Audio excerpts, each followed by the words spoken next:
Great. So let's begin. So yeah, here we go again with our main overview, Alejandro. First is listening. We're going to look at some of those today with 6 parts, all multiple choice questions and 50 minutes to do so. Reading, there's 4 parts, multiple choice questions, 60 minutes. Both listening and the reading are supposed to start at a kind of easier level and get more difficult as you go along. Right? So Mhm. listening part 1, it's kind of intermediate level and it gets, to advanced as you progress. All right, in the writing, there's 2 tasks, 53 minutes total, and speaking has 8 tasks for 20 minutes. So the whole test, you're looking at about 3.5 hours. So part of our strategy, like I already told you, my friend, is to do vocabulary building. I think it is key to do better listening because you're going to understand the words. It's important to find the paraphrase and understand the ideas in reading. I didn't talk about that one yet. I'll talk about that now. What is this word? Do you know paraphrase? It's a, for example, if you have a sentence and you use synonyms to convey the same idea. Exactly. Yeah, Wonderful. Convey. Good yeah, word. yeah. Yep. Using synonyms, using any other words, any other ways of doing it. Okay. And again, it's such an important part because every question in the listening, every question in the reading will be a paraphrase. For example, there's this one listening in part 1 there where they say something like, what a week. And the question is, what are they referring to? The last 2 weeks, the last month, the last 7 days, or the last, I don't know, season, for example. Mhm. And the answer is the last 7 days. A lot of times students will guess 2 weeks because they heard the word week, they see a week and they get it. But no, when people say what a week, they imply like just this week, just this last 7 days.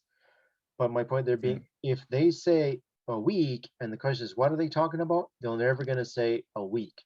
They're always going to use a paraphrase. And that's true for listening and reading. Sometimes those paraphrase are based on idioms. And that's why I also wanted to start with, what are idioms and those phrases and study them. Because very commonly in listening, I'll give you a quick example. Maybe in the listening, they say, um, we're going to have to put off our meeting until Friday.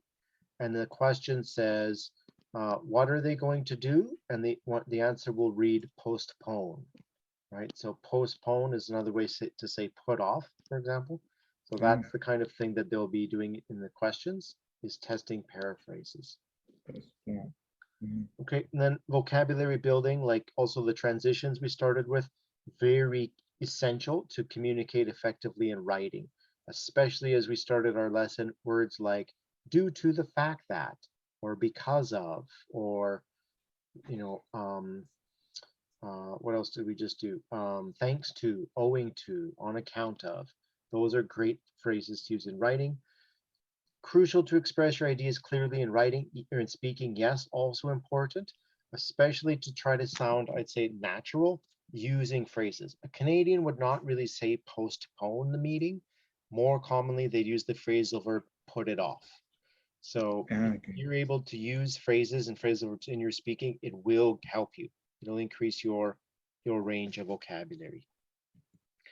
Okay, so let's talk about listening. Slightly. As I said, there are 6 listening parts. The first is the easiest, and then it gets progressively more difficult. Number 1, problem solving. One thing that makes these listenings difficult is the time. So how they make number 1 easy is it's very short listenings. They take question number 1 and they divide it into 3 parts. So for example, let's jump to number 2. Number 2 is about 2 minutes, 1.5 or 2 minutes. So what they do is in number 1, it's like 45 seconds, a couple of questions, another 45 seconds, a couple of questions, another 45 seconds, and a couple of questions.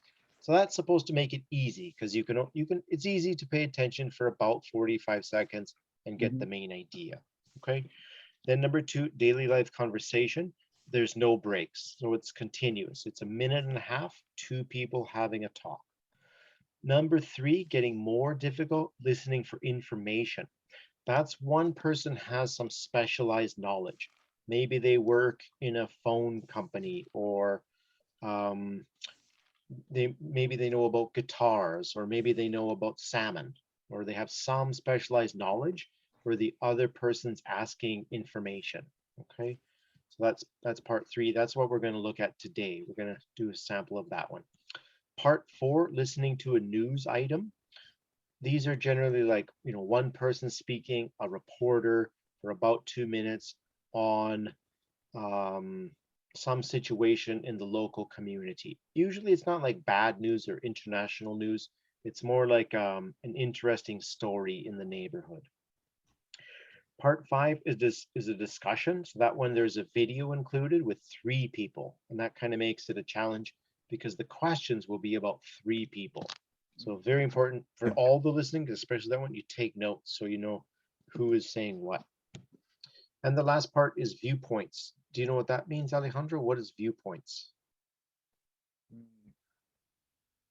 So when somebody is speaking and the other person agree or disagrees, yeah, Perfect, exactly. yeah, It's like opinions, mhm, except in part six, the opinions were based on a topic. So maybe they'll be talking about like, should Canadian children exercise more? Yes or no? And some people agree and others disagree. Or what's another topic? Um, how about moving a work week to 4 days instead of five? So people have the option of working 10 hours a day for 4 days instead of 8 hours a day for 5 days. So it'd be a kind of a topic like that. And then two or three different people will give their opinion. So one guy's a worker and he says, yeah, I think it's great, I want to work 3 days a mhm, week. And then one guy's a manager and he says, I don't think it's good because production will go down. We won't make as much profit because people get tired after 8 hours and the fifth day is important.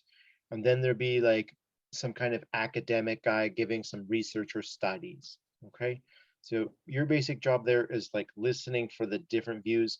And this one's very hard because they will ask about the specific names. So you might hear like Barry Humphreys says, and you got to like, write initial BH or Barry or some way to so that you can remember. That's a very difficult one. We'll spend more time on that one when we get to it. Okay. But for now, let's just understand we got 6 tasks to prepare for. Let's talk about basic strategy. Okay. So any teacher will always tell you most important thing for listening strategy is taking notes. So take notes and learn how to take better notes. I always got my pen right there. I do it too all day long. In my opinion, the first reason is good note taking will keep your focus. Okay. If you don't listen with your pen, if your pen's down, we listened for 2 minutes, it's very easy to get distracted and start thinking about your family, thinking about dinner, thinking about your job, anything for half a second. And then hard to go back to the topic. Oh, what are they saying? What? And you missed it. But if you got your pen, you're kind of ready and waiting for the next important information. So I think just holding it in your hand helps you keep your focus. Okay. In the exam, by the way, they will give you paper. So, you'll have that. You don't need to bring it. And I believe they'll also give you a pen or pencil, but I bring a pen. I like my own. So okay. that's number one. Number two, I believe it helps your memory. It's going to help you remember the answer because, especially when we do the longer ones, if they're 2.5 or 3 minutes, it's so hard to remember all the information. And the other final point is it can provide a visual clue, right? So if you're just listening, it's your ears and your memory. But if you're able to write it down, it's going to be through your eyes, through your ears, and it helps to reinforce that memory. Or you can just find it because it's there. It's something to look at. You don't have to search your mind. You can just see it there. One other quick note I want to say is try not to write too much. Sometimes students, they'll listen for 2 minutes and just write everything as much as they can. And that's a waste of time. And if you Mhm. do that, there's a good chance you're going to miss a lot of points or a lot of information. So my advice is try to listen about 60%, write about 40. Okay. Just listen for some keywords and key information. Certainly do not write sentences, just like basically nouns and verbs. Okay, another thing to help you, when teachers say like, take notes on the key information. So my question is, how can you listen for and take notes on the main idea or important information? Well, there are certain clues and keywords to listen for. Okay, so what are they? Number one, as we started our lesson, listen for adverbs of cause and effect and contrast. Then take notes on what follows. Okay, so what are the cause and effect words? Because, since, so, as a result of, due to, owing to, thanks to, in light of. If you hear any of those words, that's your clue, that's your signal. Pay attention. The information coming after this is going to be key. And the information that comes after this will almost always be related to one of the questions. Okay, so if you hear someone say something like, I was late, late is not so important because, whoa, what they say next, very important. So if they say, I was late because I missed my bus, the question will always generally be, why was the person late, right? And they couldn't catch their bus. They would use another word instead of miss, okay? So again, you don't need to write these words, but you need to pay attention. If you hear because or so or since, listen and take notes on what comes after that. On the other hand are the contrast words. These are also important. Words like even though, although, or though. Those three are all the same, by the way. They can be used the same, but in spoken English, we almost always put though at the end, okay? So I could say, for example, Alejandro, even though it was cold, I went swimming, okay? But in generally speaking, you might hear Canadians say, it was cold. I went swimming though. Yeah, I've heard that a lot. Yeah. I'm sure you do. No, no. It, Always you finish with the word though. exactly. Now, it's kind of hard to translate because Mm, basically it doesn't exist in Spanish, right? No existe. The meaning is like pero, like but, or mm. aunque, even though, but we put it at the end, which you just don't in Spanish. But if you can imagine, like, I don't know, a sentence like, I don't know, um, I don't know, demasiado cerveza no es buena, me gusta pero, right? Which is like, too much beer is not good. I like it though. Like it doesn't quite Okay. translate, but that's how we do it. Like it's Mm, like saying pero, but at the mm. end. We throw it at the end. Okay. Not super important for CELPIP, very important for everyday English because Canadians say this 100 times a day. But it's Mm, just the same in meaning, however. And there's another one, however, like sin embargo, in spite yeah. of or despite would be a pesar de. And then Mm, yet, that's a confusing word because yet can mean like until now or todavía. However, but it can also mean but. So it depends on the location. If I put it ah, at the end of a sentence, it means todavía or until now, or sometimes like yeah. ya. For example, I haven't eaten dinner yet, meaning I haven't eaten dinner until this moment. Mm, Okay. But if I say I haven't eaten dinner yet, I'm not that hungry. Now it means but because it's in the middle. Okay. So if you hear da da da yet, ah. da da da but, it's the same. It shows contrast, and whatever comes at the end will be something unexpected. Okay. The middle means. And So when the word yes is the middle means but. correct. Ah, means And if but. it's at the end, it's como todavía or like until now. Okay. One more Mhm. example. I have a student who never studied, yet he passed. All right. Again, yet he passed. It's like, but he passed. So it shows something unexpected.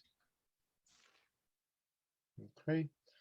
And again, what our point is right now is in listening, if you hear one of these words, pay careful attention because the information that comes after, write it down. Very good chance it will be part of the question. Okay. Let me give you another example of that. Like, to me, these words are so important because if you know what but means or yet means, you can get the answer even if you don't know the other parts of the words. Okay. For example, there's a CELPIP question that says something like, We went out for dinner to my parents' favorite restaurant. It was good, but not the hippest place in town. Okay, now most people don't know what that means, the hippest. Doesn't matter, okay? Because if you know the restaurant was good, but you can get the rest of the idea. And now the question was, how did the man feel about the restaurant? And the options are positive, mixed, negative, or indifferent. Okay, and I know I'm taking out of context, Alejandro, but Mix, if I think. very good, that Yeah, is correct. yeah, Okay, mix. and why? Because the key word was just good, but. Okay, and then Mm. what he originally said was good, but not the hippest place. Hip means cool, right? So Ah, we say not the hippest, not the coolest, not trendy, so kind of old mm, fashioned. But the point there being, you're not, most people don't know the word hippest, meaning coolest, and they don't have to. They can still get the answer as long as they know the basic structure of but or yet. So if they say it was good yet, you know, oh, mm, something negative. Good but something negative. And if they say good but something, then you know, as you guessed correctly, their feeling is mixed. It's good and bad. yeah. Okay, so I'm focusing on this a lot because it's important, because so many questions Mm. have these words in them. So many. So when you say hippie, exactly what does it mean? Because Yeah, in the let me summer, again in to our this, chat here for that question. uh, Like, because this spelling hippie, this is like a guy from the 60s, long hair, yeah, smoking marijuana and stuff like that. But yeah, the same people who visit Tofino in summer. mm, okay, maybe, Yeah. but see, there's something like in the modern world that, because hippies are really old guys from the 60s. Nowadays, what you get a lot of in Tofino is hipsters. Ah, And hipsters won't like have long hair, but they will have a beard. They'll mm-hmm. probably have glasses. They'll probably wear flannel. They may surf and they do a lot of activities, but they're also tech guys. They generally will like have some kind of computer job, you know, Ah, hips. because like in the modern world, that's what's cool, right? If you are, I don't know, if you work as a programmer or for Microsoft, that's cool. You got a Mm, cool job, so you're a hipster. Okay. Now, if we're talking just about restaurants, if we say mm, like, I'm just gonna put this up here, a hip place slash cool, then the next word there, I would say that translates as trendy. Don't know what that would be in Spanish. Do you know trendy in Espanol? um, tendencia, it could be tendencia o tendencioso. I don't think so, because like trendy, it's more like modern and cool. Just for Ah, like restaurants that have like a very modern look. modern. Yeah, maybe that's another good synonym. But Ah, it's cool. very much a part of the design, not the tendency. Ah, Because the it's like, tendency is like the frequency of something. This is just like cool, hip, modern, trendy. Could describe fashion, restaurants, things like that. Again, like Tofino has a lot of trendy places. Like it's just very cool. Ucluelet, it's not so trendy. It's more like regular. Like if you mm, go to Yuki and there's like the Cedar Cafe, it's a great place. But if you go to Shelter, it's so trendy. ah, yeah. You know what Mm, I mean? Like, yeah. and then Shelter or Reno Cafe or the, whatever uh, oh, there is a Korean restaurant. Uh, I don't remember the I name. don't know it so well, but generally Yeah. they'll usually have Mm, like one name. Trendy yeah. places have one name. You Ah, know what I okay. mean? Yeah. And Mm, they're cool. That's the idea. Okay, let's go on now with our lesson. Again, we're going to hear these words, I'm sure, throughout the different parts. Another thing to listen for is, can I get back? Sorry. To listen for stress and tone. Okay, so if the speaker's voices rise or the voice rises, gets louder or mhm. slows down, listen and note that detail. All right. So let me just make like very basic sentence like Alejandro's going to Tofino for the fish release. And I said that kind of flat with no tone. So what do you listen for? It's hard.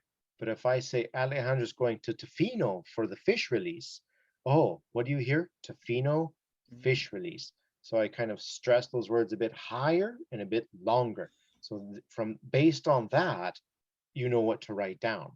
But if I say, you know, Ale, Alejandro went to Tofino, and then I'm emphasizing went, that's the important part, like the past tense. Mm. Like depending on the sentence, right? Will Alejandro go? No, he went. Alejandro went already. So I emphasize that. Or the important point is where. Alejandro's going to Tofino for the fish. So I emphasize that. So you have to pay attention to that. So whatever word that they stress, they putting Mm. emphasis on, very commonly, that will be part of the question. Okay. Okay. And our third point here, my friend, if you hear data, meaning numbers, don't write down the data, but the reasons and results, okay? So often in CELPIP listening parts, when students hear numbers like Mm. 930, bus 44, $50, or 25%, they write that down, but they miss the reason for it. The question will usually ask why, okay? So if a woman says, I need to leave at 9:30 so I can catch the bus. The question will not be, what time will the woman leave? No, the question will always be, why does she have to leave at 9:30? And the answer is to get her bus. Okay, so if you hear 9:30, you hear $50, you hear 25%, pay attention and write down the information connected to it, the reason for it or the result of it. Okay. But it's just so common. It's just natural too, I think. It's not Mhm. just students, it's like human nature. If I'm listening to something and I hear, 25% and $50, that's what I pay attention to. That's what I would write down. Okay. But it's just a bit of a warning. They almost never ask for specific data. Almost never. Almost always, it's the information with the data, the reason or result. Okay, so that's my main strategy. Another thing we already mentioned, it's so important every part, is to build your vocabulary, including today as we go through the listening. Any new words, let's try to make a list in a separate part. And we'll write down new words and phrases. We'll make a list and keep adding to that list. Once we learn a phrase, try to use it in your speaking and your writing. That helps it like reinforce it so you don't forget it. Another way to build your vocabulary is to read more and do vocabulary homework. I've already sent you many files. I will be sending many more. Yeah. Last advice, practice, practice, practice. After you finish the practice test, try them again and again. Okay, even though you might know the answer, still very useful to listen a few times and also to study the questions. Because once you do a few times in CELPIP, you'll start to recognize the pattern. Like, for example, nearly always in part one, they'll say, like I asked you earlier, how does the man feel? And then there's like four words like positive, mixed, negative, indifferent. Almost always there's a question like that. How does the person feel? And then it'll be like a list of four nouns. Okay, so that's a very common one. But my point is, if you practice, you'll start to see the pattern. You'll start to recognize, oh, they always ask a question like this, or oh, they always have that kind of question.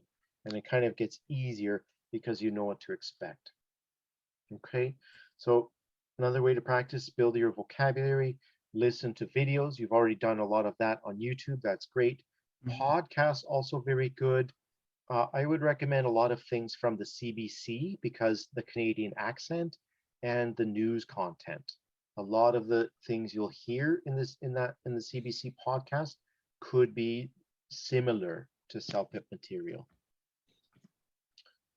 Okay, my friend, we're ready for our first listening. Are you ready? Yes. Okay, good. Got my pen. You got your pen. Just gonna put in my speakers so you can hear it a bit louder. Okay. So again, this is a bit long. What we're gonna jump into, Alejandro, is part three.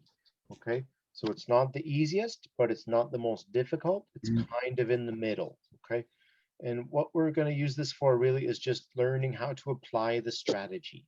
Okay, so let's listen for note taking, listen for keywords like because and but, the stress, listen for the, the higher voice and the longer voice, and then writing that stuff down. Okay, one other quick reminder, try not to write too much, right? And just words, not sentences. But generally, if you're listening 60%, you're writing 40%. An English course? Yeah. Maybe just, can you do me a favor, Alejandro, for the listening, do you mind to mute yourself? Because the sound will travel through the speaker and back. Okay. Okay, good. Yeah, now it'll be nice and quiet and clear. All right, let's begin.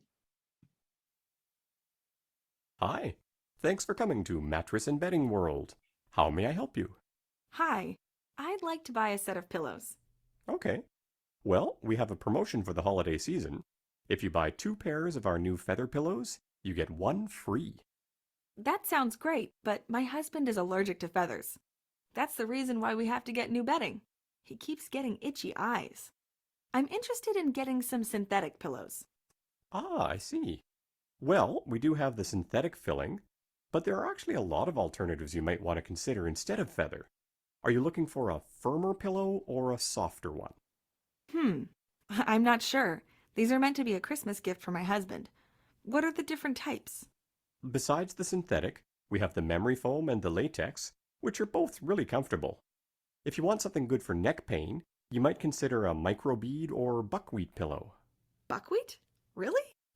I remember getting a little buckwheat pillow from my physical therapist that I could put in the microwave and put on my shoulder when it was sore.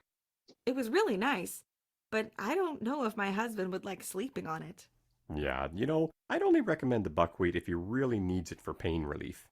I think your best bet for a nice gift would actually be the memory foam. It's a little more expensive, but it's our most popular pillow right now. I've heard a lot about memory foam, but I've never actually slept on it. What is memory foam exactly? Well, it was originally developed by NASA. You know, the organization that sends people into space? It's basically a foam with a cell structure that allows it to form around whatever it touches and then spring back into shape, so it never loses its shape, unlike other kinds of pillows. It really is comfortable. I use one myself. Well, it sounds nice. I think I'll get these 2. One for my husband and one for me. Sounds good. Follow me and I'll ring these up for you. Would you like to take a look at our pillowcases as well? Okay, there we go. Let's check our questions now, Alejandro. Hi. All right, now in the real exam, in listening parts 1, 2, and 3, you only get to hear the question. Then in parts 4, 5, and 6, you'll be able to read the question. Okay, so this part we're only going to get to hear it and hear it once. You and I can hear it as many times as we want. So let's just try see if you can catch it from the first listening. Okay, so here's question 1. Question 1. Why does the woman want to buy new pillows? Why does she want to buy new pillows? Let's check our options. She wants to get herself a gift. She wants a new feather pillow. Her husband needs a new pillow. Her husband has shoulder pain. So if you don't mind, my friend, take the mute off now. And can you tell me what is your answer?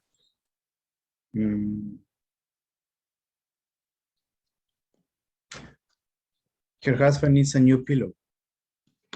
One more time, the third one. Yeah, the third one. Her husband needs a new pillow. Very good, that's correct. And can you tell me why? Why does he need a new pillow? Well, I understood that her husband is allergic to the feathers. Excellent. So Very good. so she's looking. So the salesman offered her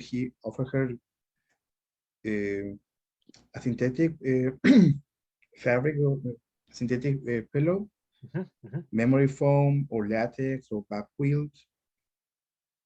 Yeah, and she's looking for that because her husband doesn't like feathers. Perfect. Exactly. Well, Yeah. not that he doesn't like him, but he's allergic to him. Mhm. To them. Exactly. Good listening, my friend. Let's go on to number 2. Now let's make it a bit louder. Listen carefully. See if you can catch the question. Question 2.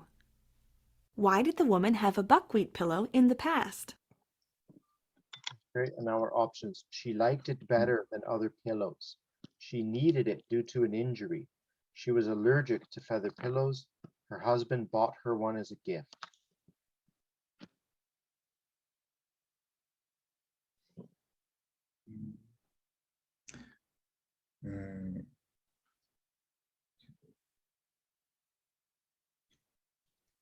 I think number 2, she needed it due to an injury. Very good. You correct, Yeah. Alejandro. They did Yeah. not use this word. Remember, as I explained, it's always a paraphrase. The woman said her physical therapist gave her a buckwheat pillow for her shoulder when it was sore. So Mhm. keyword there is sore, right? Sore meaning painful, having pain. That's why, how would you have a sore shoulder? It's implied that she had an injury. So an injury is like when you hurt it, you damage it. They didn't say that word, but it's a paraphrase. So there is a connection. If you're putting something on your shoulder because it's sore, probably it's because of an injury. All right. So you got that correct. Let's look at our other options. Because in my opinion, even if someone does not catch the information in the listening, they can often get the answer by elimination. So let's look at 1. She liked it better than other pillows. They didn't mention anything about liking it, so I would say no. 3, No. she was allergic to feather pillows. Well, that was her husband, Yeah. so that's mixing it up. D, her husband bought her one as a gift. She's there to buy her present, a present for her husband. So that's mixing up the information.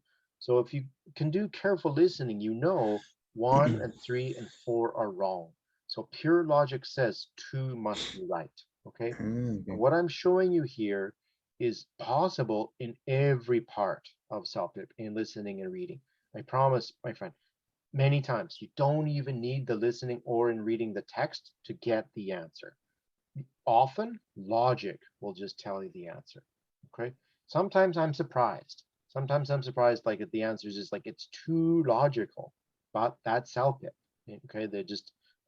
It's not trying to be too tricky.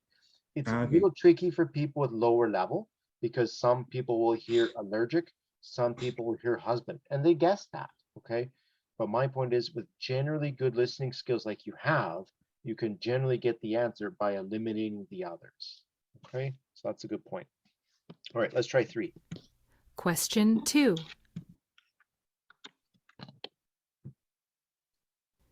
Question 3.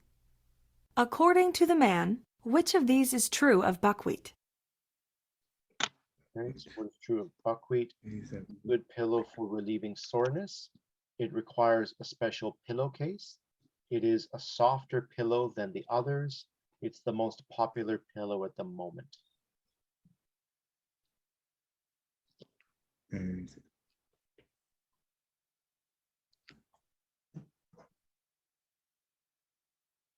I think the second, it requires a special pillowcase. No, sorry. No. I'll give you one more guess, and if not, no problem. We're going to listen a second time. Let's try the question again. Listen to the question, Alejandro. Question 3. According to the man, which of these is true of buckwheat? Sorry, wasn't clear. Which of these is true of buckwheat? Buckwheat.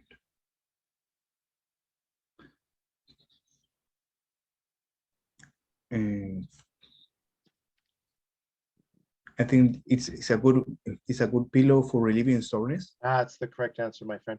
So soreness is another word for pain, and that's what the salesman said.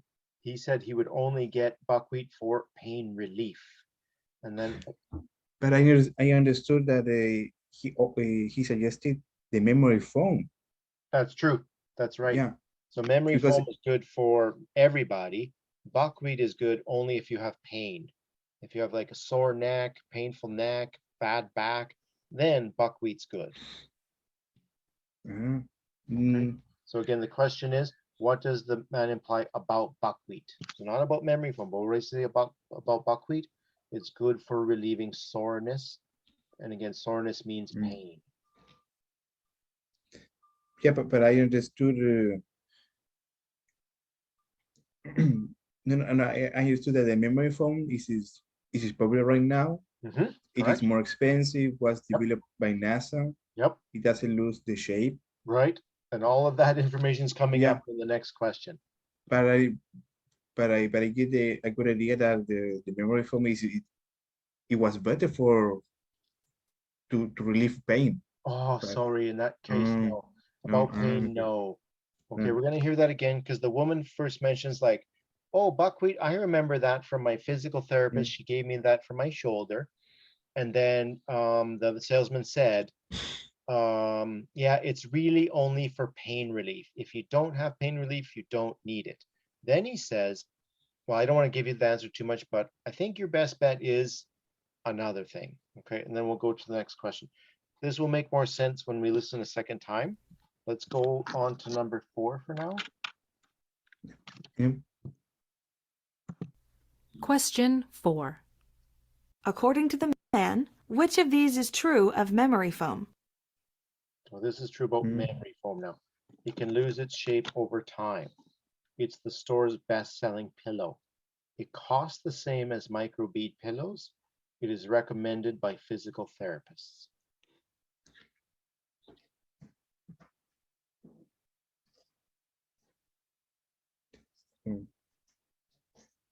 I think the second, it is the store's best selling pillow. Very good, Alejandro. And they did not say that directly. What they said was it's the most popular. Yeah. But if something's the most popular, we could understand, or it's implied, it's also the best selling. Okay. In a store, yeah, That's because they correct. are in a store. Yeah, that's right. And let's look at our other options. Loses shape over time. No, it's the opposite. It doesn't lose shape. It keeps its shape. It costs the same. No, it's more No. expensive. More expensive. It's recommended by physical therapists. No, that's buckwheat. So the only one true of memory form is the second one. Good job, my friend. Let's try 5. Question 5. Which of these options best describes the man's opinion? What is the man's opinion? Yeah. Memory foam, the memory foam pillow is the best for her. The woman should purchase 2 pillows. The woman also needs new bed sheets. The memory foam pillow is easy to clean. Okay, thanks. Would you have this unit set up?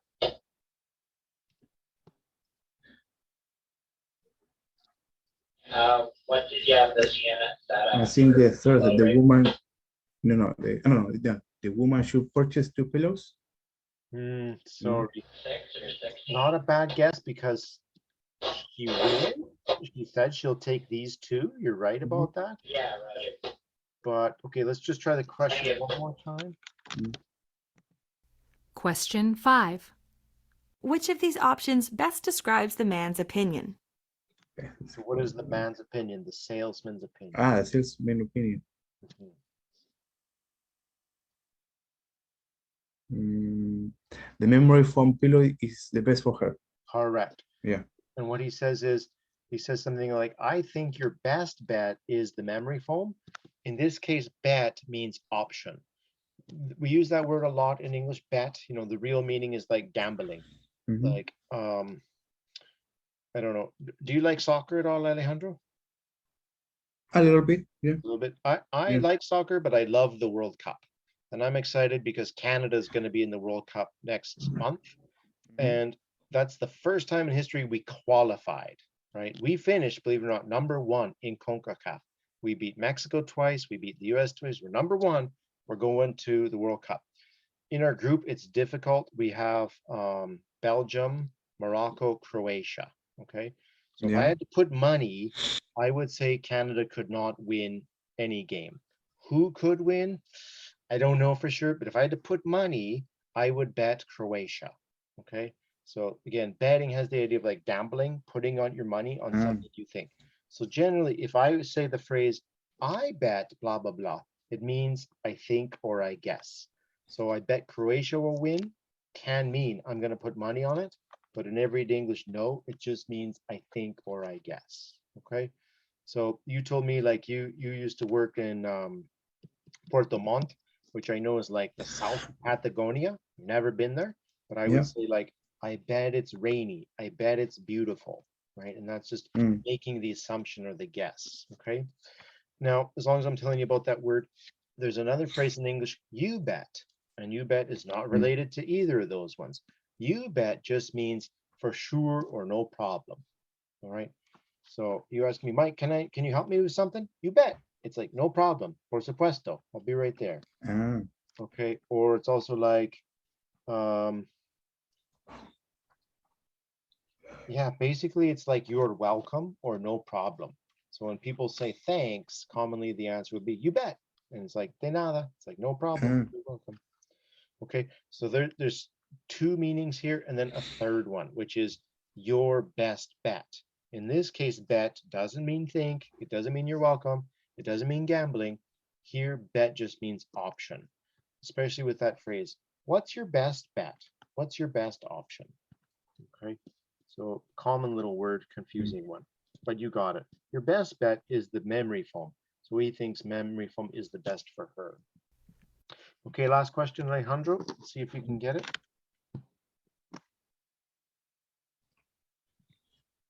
Question 6. What will likely happen next? Okay, our options. The woman will purchase 2 pillows. The woman will check out other stores. The man will special order the pillows. The man will show the woman more pillows.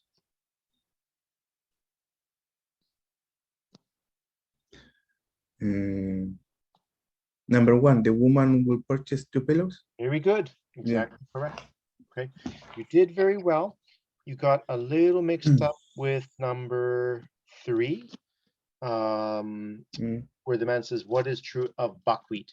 So let's go back now and listen again. And this time our focus will be that one you missed and any other vocabulary. Okay, let's just go through the idea again before we hear it. I'm going to go through my notes. So the woman's looking for pillows, but not feather. The man says you can buy 2 and you get 1 free, but the husband is allergic. So she's looking for synthetic. I guess you'll know that word, but I need to check. What is synthetic? Artificial. Exactly. Yeah, Artificial or not natural. And they also have synthetic filling. Filling is what you put inside the pillow. So they have filling is FILLING. correct. That's right. So what, and not just a pillow, but similar things to a pillow. Sometimes also called stuffing.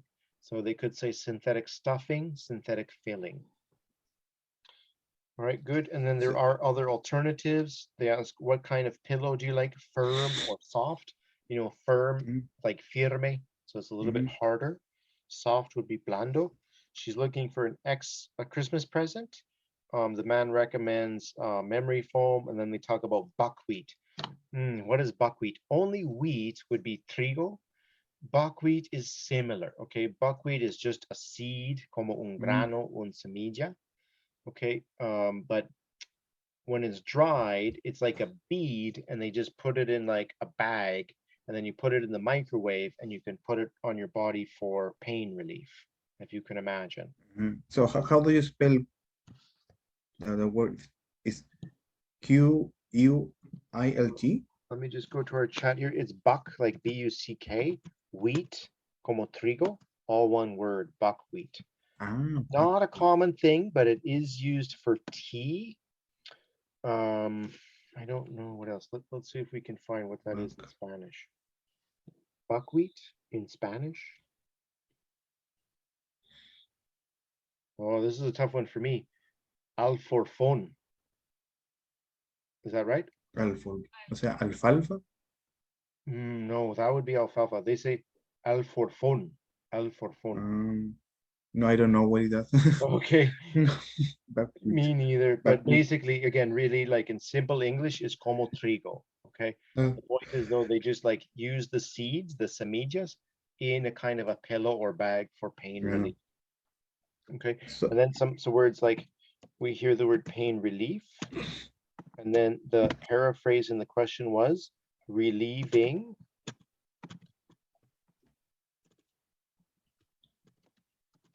soreness. Like sore is basically the adjective of pain. So my arm is sore, my shoulder is sore, there is pain. So you put the buckwheat pillow and it helps relieve the pain, take the pain away. And then again, the man says, but I think your best bet is memory foam. You heard this key point. It's expensive, but, so there's your contrast word, the most popular. And then again, my point was that little word but contains the information, which is really this word popular. And then what did the question say? Best selling. Okay. But again, just a little example, the little word but, and then whatever information comes after, very commonly there's a question. I think we heard two just in this case. And then near the end, a couple of phrasal verbs too, Alejandro. The memory foam pillow will spring back to shape. And spring back basically means like return or go back, but kind of go back quickly. So, you know, like you squeeze memory foam and then boing, it's back to original shape. That's the idea of spring back. Okay. And one more, at the very end, the man says, let me ring these up for you. What does that mean? Do you know that phrasal verb, ring up? Ring up? Let me ring these up. What does that mean?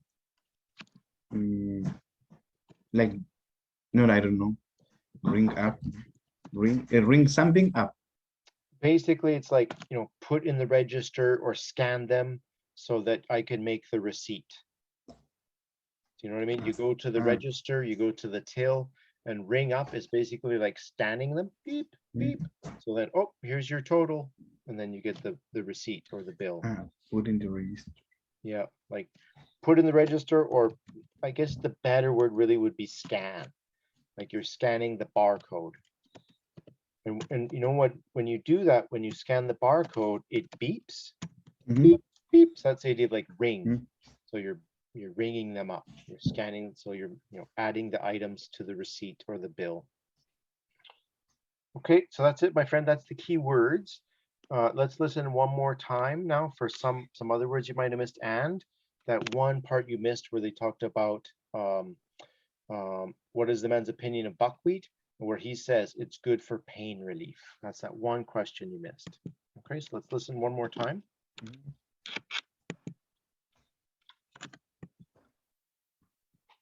Hi, thanks for coming to Mattress and Bedding World. How may I help you? Hi, I'd like to buy a set of pillows. Okay. Well, we have a promotion for the holiday season. If you buy 2 pairs of our new feather pillows, you get 1 free. That sounds great, but my husband is allergic to feathers. That's the reason why we have to get new bedding. He keeps getting itchy eyes. I'm interested in getting some synthetic pillows. Ah, I see. Well, we do have the synthetic filling, but there are actually a lot of alternatives you might want to consider instead of feather. Are you looking for a firmer pillow or a softer one? I'm not sure. These are meant to be a Christmas gift for my husband. What are the different types? Besides the synthetic, we have the memory foam and the latex, which are both really comfortable. If you want something good for neck pain, you might consider a microbead or buckwheat pillow. Buckwheat? Really? I remember getting a little buckwheat pillow from my physical therapist that I could put in the microwave and put on my shoulder when it was sore. It was really nice, but I don't know if my husband would like sleeping on it. Yeah, I'd only recommend the buckwheat if he really needs it for pain relief. I think your best bet for a nice gift would actually be the memory foam. It's a little more expensive, but it's our most popular pillow right now. I've heard a lot about memory foam, but I've never actually slept on it. What is memory foam exactly? Well, it was originally developed by NASA. You know, the organization that sends people into space? It's basically a foam with a cell structure that allows it to form around whatever it touches and then spring back into shape, so it never loses its shape, unlike other kinds of pillows. It really is comfortable. I use one myself. Well, it sounds nice. I think I'll get these 2. One for my husband and one for me. Sounds good. Follow me and I'll ring these up for you. Would you like to take a look at our pillowcases as well? So at the end, it does mention pillowcases, but maybe just to sell more, right? But it's not necessary. That was one of the questions. Was it more clear this time? Oh, sorry, I didn't mean to pause that. Go back. Yeah, this time was clearer, but at the end, when the speaker says I'll bring I'll bring this up. I I understood that he said I'll bring, Ah, yeah, traer. right. But how about the second time? Could you hear that? Yeah, I'll bring these up. yeah. No, I hear it. I hear it. Bring. The second time, yeah, good. And that's it again, not a common one, but that's it, scan it through the register so I can make your bill. Okay, very good. Good job. Good listening. And again, how about that? Here was the main question. Number 3, what does the man say of buckwheat? Is this more clear now, Alejandro? It's a good pillow for relieving soreness. Yeah, I heard it. Now I hear it. Yeah, That was good. Again, relieving soreness. although technically what the man said was, he says something like, I would only get it if you really need it for pain relief. And then he says, if not, I think your best bet is memory foam. So he suggests memory foam, but the buckwheat is good for pain relief, or as the question says, relieving soreness. That's the paraphrase. Okay, so that's all for now, my friend, about listening. I'd like, if we can, to go jump now into reading. Okay, so again, today's just introduction, kind of overview. So just as we finish listening, just to kind of recap there, how we answered the questions. And I just went back to, because like the man says, we're offering a promotion. I'm just going to go back here. We're offering a promotion about feather pillows. And the woman says, great, but, okay. And then the information, great, but what? Her husband's allergic. So that's really the key thing right there, right? And then later on, they did another one. What was it? No, I can't remember.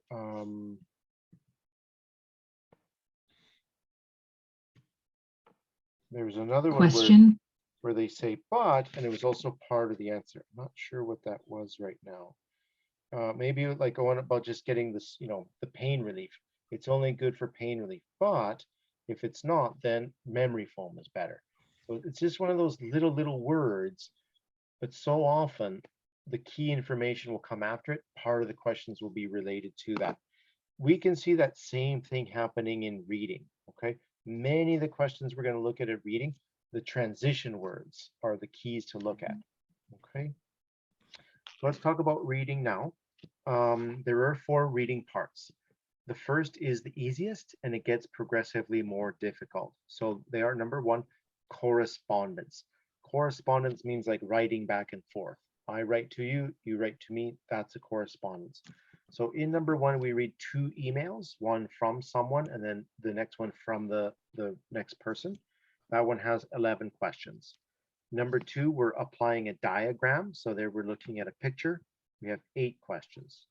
Number 3, reading for information, 9 questions.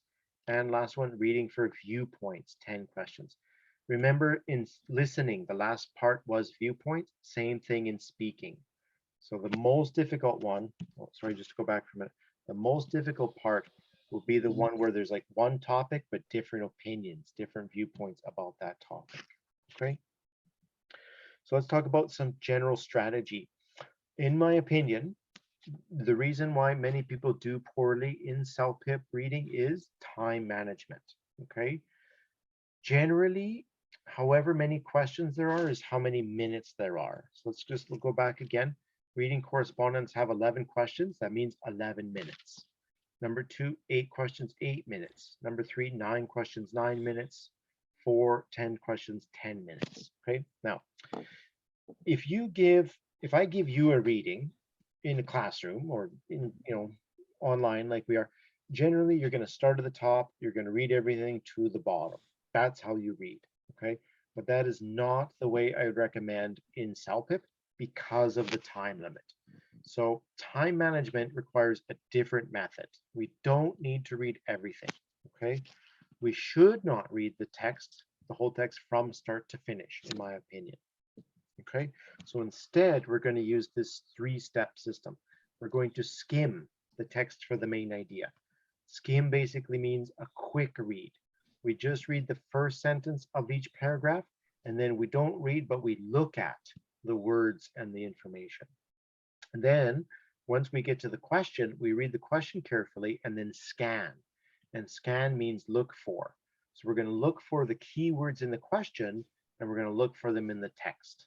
Once we do that, once we find it, we're on to step 3, and we seek. Seek also means to search or look for. So we're going to seek the information in the text to verify the answer. And verify means like to check if it's correct or not. Okay. So this is really the method for speed, because if you're doing a text and you got 10 questions in 10 minutes, there's usually not enough time to read everything. So don't. We're going to read quickly. We're going to skim. We're going to find keywords from the question and scan them. We're going to look for them, and then we'll seek and see if it's correct.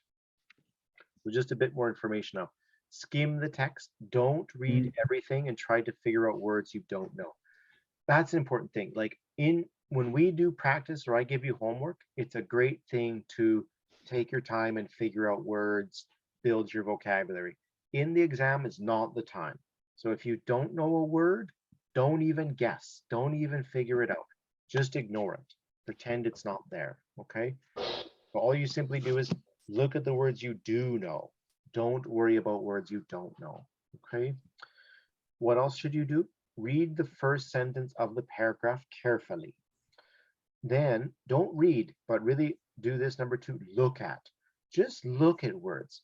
And for me, what I would say is if you're looking at a paragraph, you're looking at a text, just notice what jumps out at you. What's the most noticeable? In my opinion, what's the most noticeable are capitalized words like Canada and numbers like 1976. If you see a number like 1976, that's a very big clue, because that tells you the topic's about history. You don't need to read. You just need to know the paragraph's about history. If you see Canada, you don't need to read a lot. You just know, oh, it's about places. It's about Canada. So it's easy to do that because the capital letter and the number. Okay, and again, last point I'll say again, ignore the words you don't know. Look at the words you do know in the real test. In our practice, when we're done, then we'll go back and understand the vocabulary, okay? But in the real test, just ignore them, right? So once we do that, then we read the question and the 4 options carefully. Then we go back and scan for the answer. So scan is looking for those keywords to find where the answer might be.